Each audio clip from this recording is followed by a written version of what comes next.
Welcome back to the podcast. Going to go straight into footy. Footy started Las Vegas last week. Pretty big week. Look good, bro.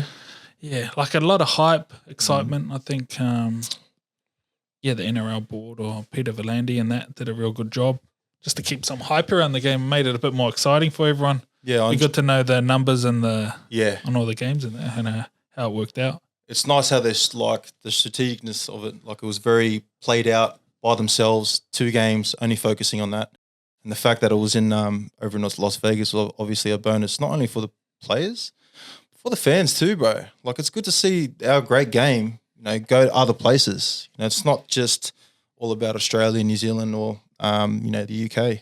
It is a bigger sport, and maybe it might lead to some pathways when it comes to America as well. 100%. A lot of players maybe being able to cross code somehow, and but yeah, man, it was very interesting to watch, bro, and I enjoyed it. So we're going to do a footy specific. More the training side of things, not so much the the NRL 360 style. We'll just more keep to our sort of niche. So first question, what specific physical conditioning and strength training routine should players prioritise at the start of the rugby league season? So obviously got a range of players. You've got our juniors, got our amateurs, say New South Wales Cup, then we got our pros. Pros, yeah. It all depends different on answer, for different things. The pros will obviously have everything look after them for themselves, but they're looking at the flogging part of this. The preseason is done. Yep. They're looking to sort of dial back, I would say, on the conditioning aspect, and the blocks are a lot smaller now. They're only doing small blocks of work and trying to maintain the conditioning that they've already built for themselves, and then working on other things like running, speed, power, making sure that stuff is a bit more involved. And then you work your way back the rings. Like if you're doing New South Wales Cup, obviously guys are still working throughout the day, most guys, that's unless you're in that top tier class or crew. And then you're going to New South Wales Cup training in the afternoons. Shorter. The training sessions are just going to be shorter.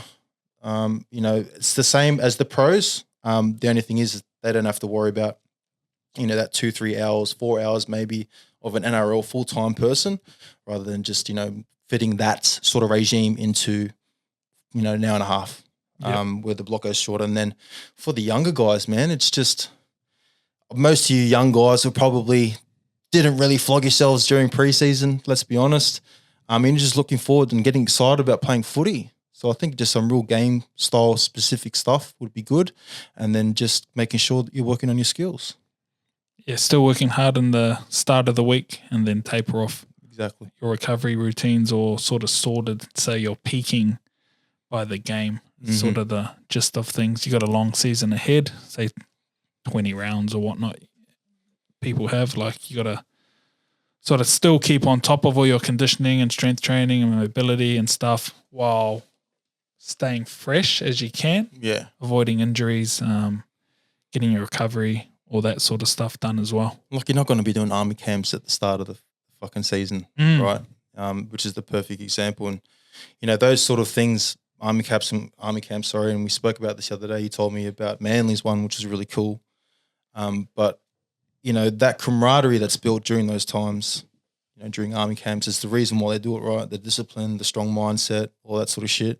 Yeah, that sort of stuff is in the back pocket now. Now you're just working on obviously building momentum first in your season and then just sort of maintaining it as well. No matter how much conditioning that you've done in the preseason, you're always going to have no match fitness and you're going to be blowing. Goes out the fucking back door, bruh. But the Vegas games were they were high level. I thought so too. Fast. Everyone was going hard. I think the hype of all that. So they had that in the back of their mind and being in a new arena, wanting to impress as well. Yeah. New stadium. That was cool. Yeah, it's I felt like the turf looked fast. I might have just been the players, bro. And we spoke about the turf during the game. I was like, bro, they look fast, but they just might be just killing it. It's the first game of the season, bro. Like you said, and the hype's there. Yeah. So we'll go next question. How should players adjust their nutrition and hydration strategies to support the increased demands of in-season training and match play?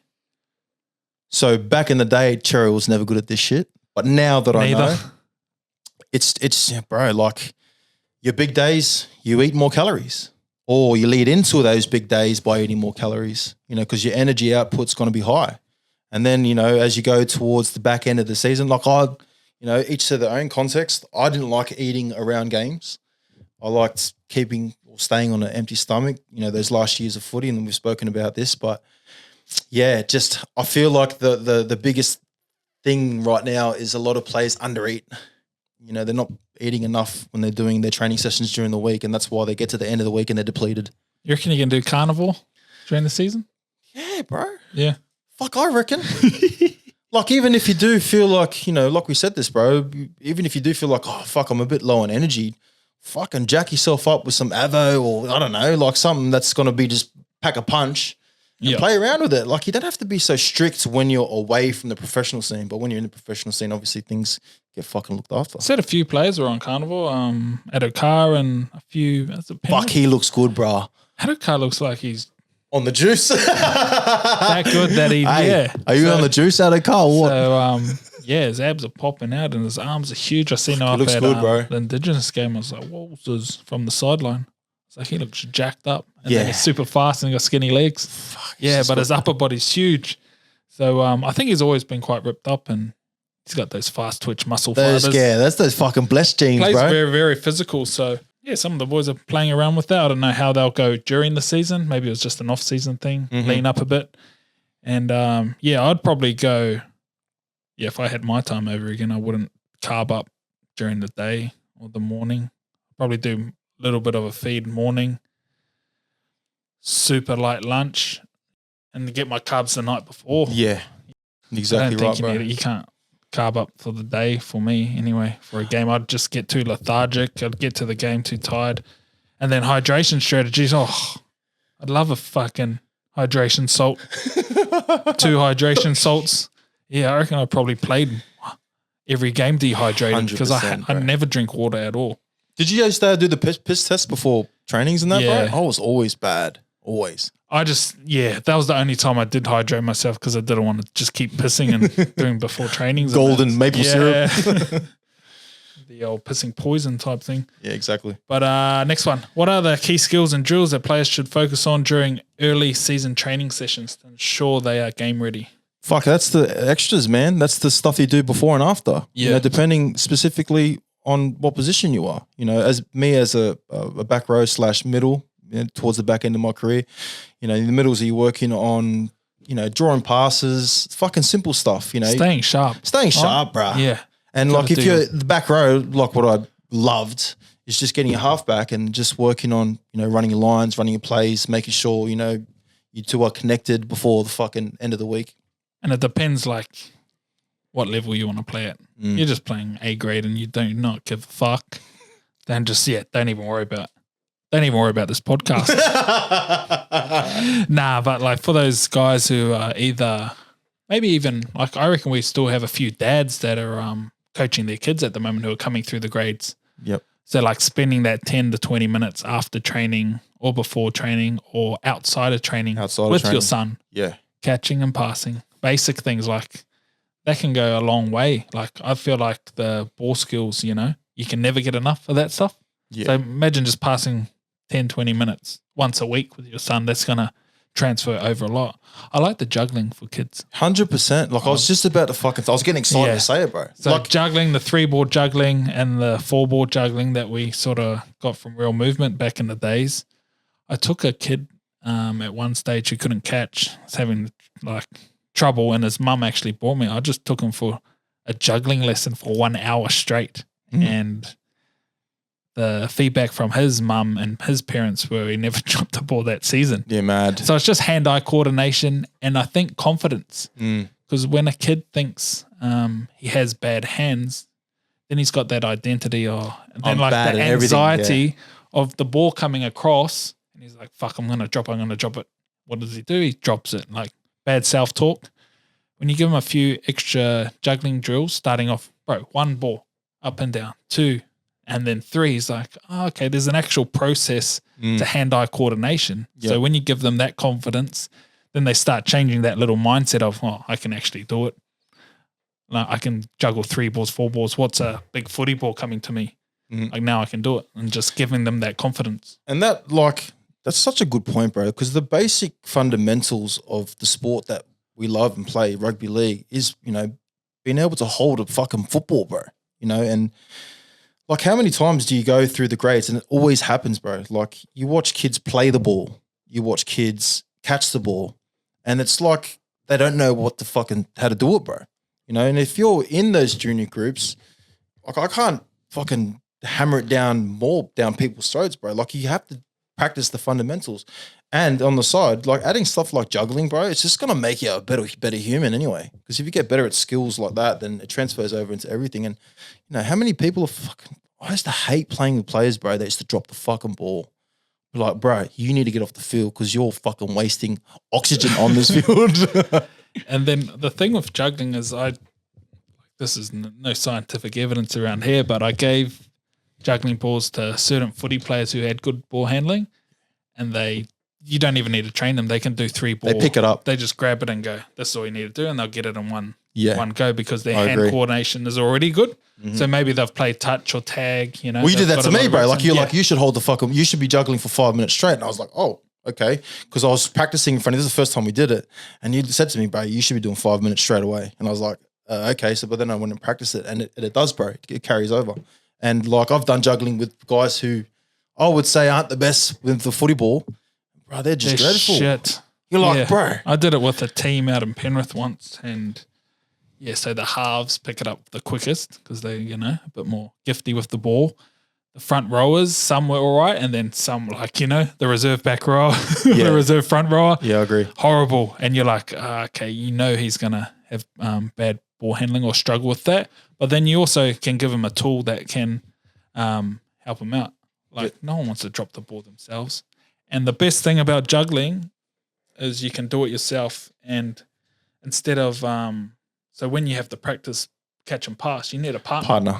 Juggling, you need 3 socks rolled up. You can do it out for as long as you want, and you get hundreds of reps in. Yeah. That's the thing. Bang, bang, bang, bang. Your eyes, your hands are connecting. Yeah. You can do it anywhere too, bro. Like there's no limit to it. You know, you could juggle 5 balls. Yeah. And like, that's fucking grouse, bro. Like I could never get anywhere near that yet. But I know that if I was to juggle 5 balls and if I went out to a footy field, bruh, I'll be fucking Houdini on the field with this ball. But it just carries over, man. And it's a really good point. Yeah, I think if you're a junior or you have a son and they're struggling with ball handling, like what would you give them? What would be like the standard to work towards? 3 balls for 1 minute. Yeah, man. Yeah, straight. Like that's easy. Yeah. Yeah, mad. And then there's a process. I don't know if I do clip this up and everyone sees it, I can do a quick video. It's easy. 1 ball in the air. It brings back memories. Actually, I haven't done it for so long because I've done the mobility and the strength stuff for so long, and I didn't realize that until I got this question here. So yeah, there's a lot of value in that. Yeah, I agree. Next one? Yeah, next one, bro. Okay. How does the approach to injury prevention change with the onset of the season, and what specific routine should players incorporate to minimize risks? It depends on the individual too. Like a guy like me with knees, you know, you have to, all right, you know, what parts of my body do I need to prepare myself for training sessions first and then for games? And like that, those extra 10, 15 minutes away from the team, even though like I'll give you an example, right? South Sydney, 2017, when we went and did rehab or prehab for any weights or field sessions, they'd have a list of players and then what they would do all individually, depending on the injuries that they've had or the niggles that they've had over preseason, would sort of depict on what they're doing before for prehab. Now, I'm not saying everyone's in that pro realm here. I'm saying that there's a lot of guys. So you need to figure out, you know, if you don't have a coach to sort of coach you through that, then find one. But you know, if you have a certain niggle or injury, it all comes down to what you do before, preventative, then rather than what you do after, you know, which is just important. And then if you're not injured, bro, stay on top of your fucking standards. Make sure you're stretching. Make sure you're looking after yourself, your diet. Make sure you're sleeping properly. Make sure you're looking after your recovery properly. All that shit plays dividends at the start of the season. 15 minutes, 5 times a week, minimum for injury prevention during the rugby league footy season. Fuck, bro. You can't do that. You're just, taking the mickey and you deserve an injury. Yes. You're going to play a hardcore physical sport under fatigue, change of direction, smashing bodies, and then, you're going to bypass like injury mitigation, mobility, rehab, and all that, and still expect to play at your best, you're probably just taking the piss a little bit. The elite do elite things, you know, and they don't like 15 minutes, 20 minutes per day. Do you know who the best is I've seen? Who? Fisher Harris. Yeah. Yeah, here's the thing, like, yeah, every night he was sort of the last to go to bed. That's why he's done the his best. roller, done his stretches, done everything just to get his body right. And yeah, it's good to see that happen and then that pay off. Yeah. Yeah. I hate when those talented players get away with it, you know, because they're lazy ass, they don't do it, and then like, fuck that cunt. Fuck that cunt mobility program. I got too much talent. But it's so true, bro. Like, but I always find some of those talented guys, they end up at the end of their career not being able to dictate how they want to finish. Yeah, so they have to go to the Super League, you know. They don't get the Fox presenter role, which they probably could have had if they finished, you know, on highs, you know. 100%. Go to the French league, like, you know, it sort of shows that how you treated your footy and all the other extras as well. Like, you don't get to dictate how you finish. Yeah. But then the real professional guys, like, I don't know, Cooper Cronk. Yeah. I don't know him from a bar of soap, but I'm guessing he was pretty good with everything. And now his career, Cameron Smith, like, even though they're legends of the game as well, like, exactly, they've right, gone bro. on into such a good point. Cushy as, like, I'm like looking in the mirror here, bro. It's going, yes, you're right, Troy Savage. You're fucking right. Yeah, bro. I agree. I reckon that was a good episode. I agree. So I don't have to edit too long. That's Shut, us, bro. Thank you.